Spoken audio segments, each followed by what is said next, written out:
Hi, my name is Alex Pleskov and welcome to my 2016 BMX bike check. We're going to start from top to bottom.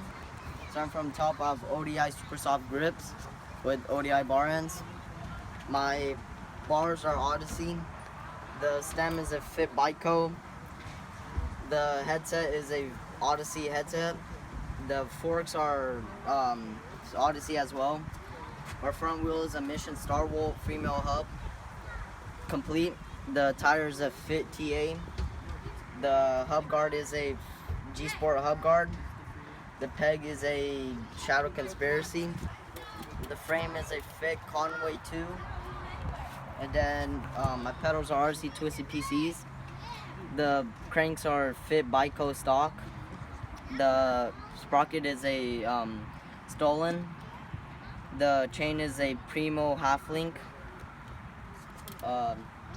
My seat is a Fit Bikeco Pivotal.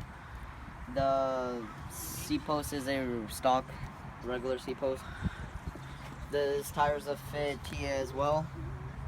The back hub is a Mission React cassette.